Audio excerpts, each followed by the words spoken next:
Hello students, how are you all? I hope सभी अच्छे से हो।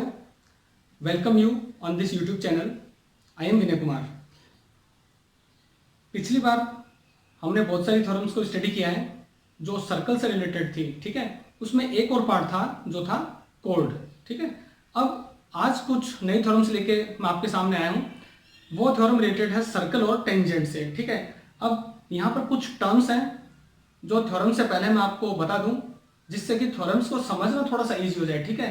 तो ऐसी और 2 या 3 थ्योरम्स हैं जो बहुत इंटरेस्टिंग है, ठीक है। थ्योरम रिलेटेड है सर्कल और टेंजेंट से, ठीक है। अब देखिए कि ये टेंजेंट क्या है और इससे रिलेटेड कुछ और टर्म्स। ओके, सपोज हम एक सर्कल लेते हैं।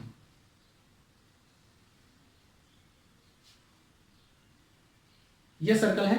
जैसा मैं पहले आपको बता दूं, टेंजेंट एक ऐसी स्ट्रेट लाइन होती है जो सर्कल की बाउंड्री पर कहीं भी टच होकर निकलती है, ठीक है, वहां से गुजरती है किसी भी पॉइंट पर। जैसे ये एक सर्कल है, ओके। हमने सर्कल पर ये पॉइंट कंसीडर किया, ये वाला पॉइंट। अब यहां से हम एक स्ट्रेट लाइन अगर ड्रॉ करें तो वो इस सर्कल की टेंजेंट कहलाएगी, सर्कल की टेंजेंट कहलाएगी, ठीक है। तो जैसे ये लाइन इस तरह से हो सकती है जो इस पॉइंट से पास हो रही है, और पॉइंट अगर सर्कल की बाउंड्री पर है तो वो सर्कल से भी पास होकर निकलेगी, तो ये लाइन इस सर्कल की टेंजेंट होगी, ठीक है। फिर से रिपीट करता हूं, कोई भी ऐसी स्ट्रेट लाइन जो सर्कल की बाउंड्री पर वहां से टच करके गुजर जाती है वो उस सर्कल की टेंजेंट होगी, ठीक है। अच्छा, अब ये पॉइंट हमने सर्कल की बाउंड्री के ऊपर कंसीडर किया। हो सकता है ये सर्कल के अंदर हो, इंटीरियर में हो या एक्सटीरियर में हो। तो इस केस में कितनी टेंजेंट्स पॉसिबल होंगी या होगी कि नहीं, तो इसको हम 1 बाय 1 देख लेते हैं। ओके, सपोज ये पॉइंट हमने सर्कल के अंदर कहीं लिया है, ऑलराइट, सर्कल के अंदर। ओके, यहां से अगर टेंजेंट ड्रॉ करें हम तो क्या पॉसिबल है ऐसा? देखिए, कोशिश करते हैं ऐसी एक लाइन ड्रॉ करने की। तो आप देख सकते हो टेंजेंट तो ये हुई नहीं, ये क्या होगी, एक कॉर्ड हो गई, क्योंकि सर्कल पे 2 पॉइंट को ज्वाइन कर रही है। मींस ये बाहर सर्कल की बाउंड्री पे बाहर से ही पास होनी चाहिए, ठीक है, इस तरह से कहीं बाहर से, लेकिन ये सर्कल को क्रॉस करके जा रही है 2 अलग अलग पॉइंट पर, तो टेंजेंट नहीं होगी। ऑलराइट, अब हम ट्राई करते हैं, यही पॉइंट सर्कल के ऊपर है, सर्कल की बाउंड्री पर कहीं भी है, तो टेंजेंट कैसे ड्रॉ करेंगे? तो इस पॉइंट पे ये टेंजेंट हो सकती है। ये जो पॉइंट है सर्कल के ऊपर जहां से टेंजेंट पास होती है, इसको हम कहते हैं point of contact. Okay, point of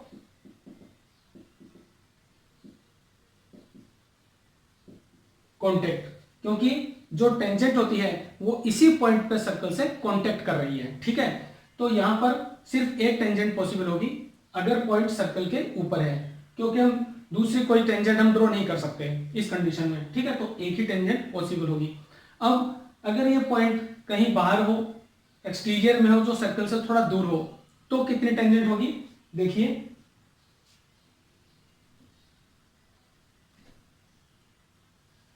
suppose हमने एक पॉइंट यहां पे लिया, ओके, ये कंसीडर करते हैं। अब यहां से कितनी टेंजेंट ड्रॉ कर सकते हैं?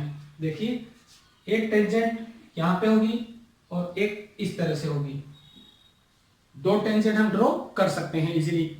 तीसरी कोई टेंजेंट नहीं हो सकती है, तो हम कह सकते हैं जो पॉइंट सर्कल से बाहर कहीं है एक्सटीरियर में, वहां से 2 टेंजेंट पॉसिबल होंगी।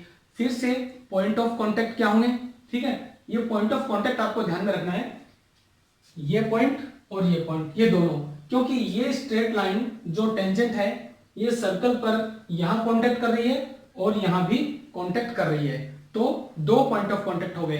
अब इन्हीं बातों को मैं रिपीट कर रहा हूं, अगर पॉइंट सर्कल के अंदर है तो कोई भी टेंजेंट नहीं होगी, नो टेंजेंट, ठीक है।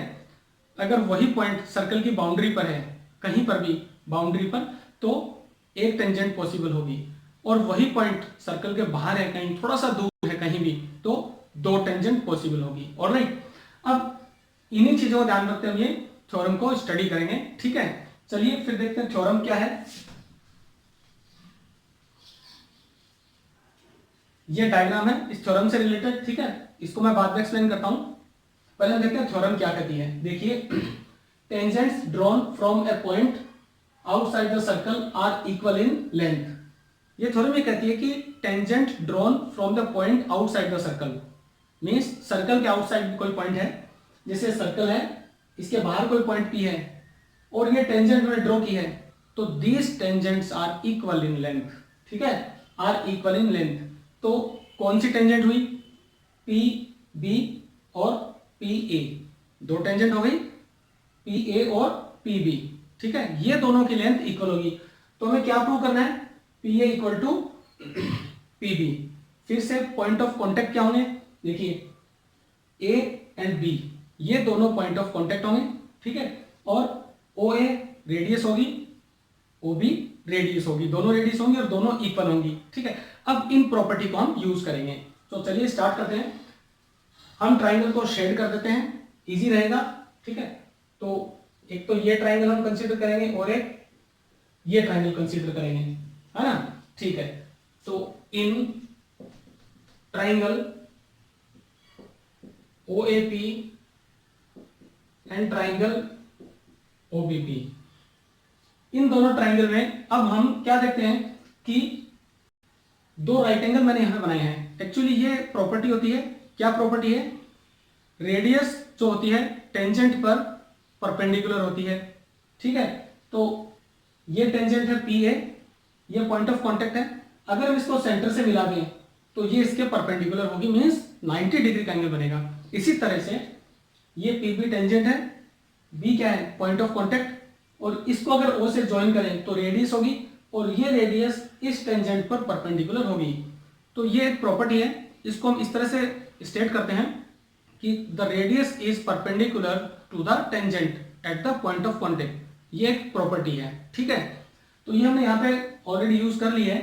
तो एक राइट एंगल हमें मिल रहा है दोनों ट्राइंगल्स में, इसका मतलब आरएचएस प्रॉपर्टी को यूज कर सकते हैं। ठीक है, ऑलवेज पॉसिबल नहीं है बट हम ट्राई करेंगे। तो चलिए स्टार्ट करते हैं। इस राइट एंगल के हम लिखेंगे angle O A P equals angle O B P और ये इक्वल्स 90 डिग्री। ऑलराइट, उसके बाद में आरएचएस में आर के बाद में एच आता है, जिसका मतलब है हाइपोटेन्यूज। तो हाइपोटेन्यूज भी हमें देखना पड़ेगा अगर ये कहीं डायग्राम में है तो। ठीक है, तो राइट एंगल का अपोजिट जो साइड होती है वो हाइपोटेन्यूज होती है। यहां भी राइट एंगल की अपोजिट साइड हाइपोटेन्यूज होगी। ऑलराइट, तो ये दोनों सेम है। आप देख सकते हो OP is the part of this triangle and OP is the part of this triangle. तो ये हाइपोटेन्यूज दोनों में कॉमन है, दोनों ट्राइंगल्स में। तो हम इसको यूज कर सकते हैं ओपी इक्वल्स ओपी, और यहां पे हम इसका रीजन देंगे common side. Okay, common side means जो दोनों ट्राइंगल में कॉमन हो। ठीक है, दोनों ट्राइंगल का पार्ट हो। फिर से देखो, ओपी इस ट्राइंगल का पार्ट भी है और ओपी इस ट्राइंगल का पार्ट भी है और ये सेम है। ठीक है, और ये हाइपोटेन्यूज भी है।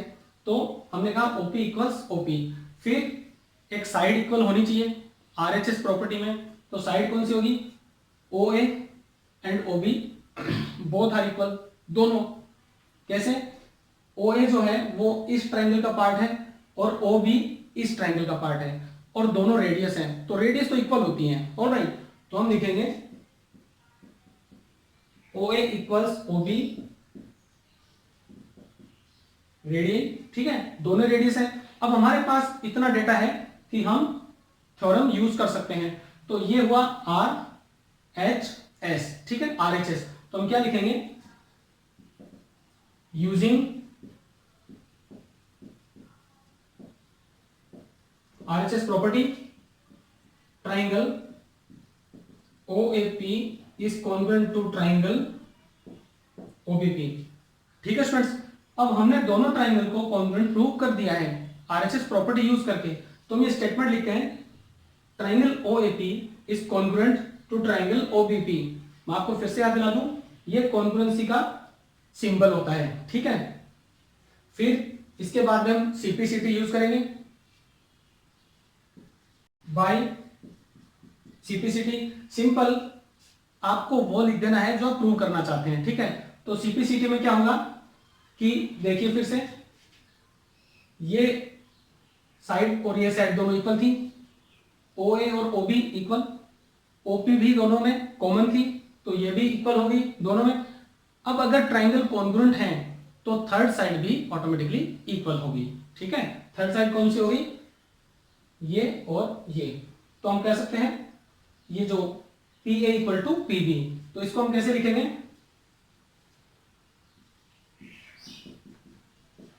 P A equals P B.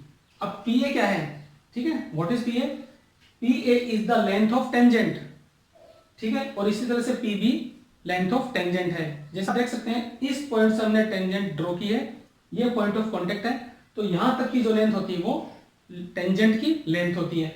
इसी तरह से पी बी टेंजेंट की लेंथ है, और ये हमें प्रूव करना था P A equals P B, तो हमने ये प्रूव किया है आरएचएस प्रॉपर्टी यूज करके, ठीक है। P A equals P be proved. Okay students, तो कुछ टर्म्स यहाँ पे थी, आपने देखा, आपके लिए हो सकता है कुछ टर्म्स नहीं हो, जैसे टेंजेंट, पॉइंट ऑफ कांटेक्ट, ठीक है, ये राइट एंगल की प्रॉपर्टी। तो ऐसे कुछ प्रॉपर्टी के साथ में फिर से आऊंगा कुछ और थ्योरम्स में, और आई होप आपको थ्योरम अच्छी लगी होगी। तो इसको अपने फ्रेंड्स के साथ शेयर कीजिए, वीडियो को लाइक कीजिए। Okay students, have nice time, thank you.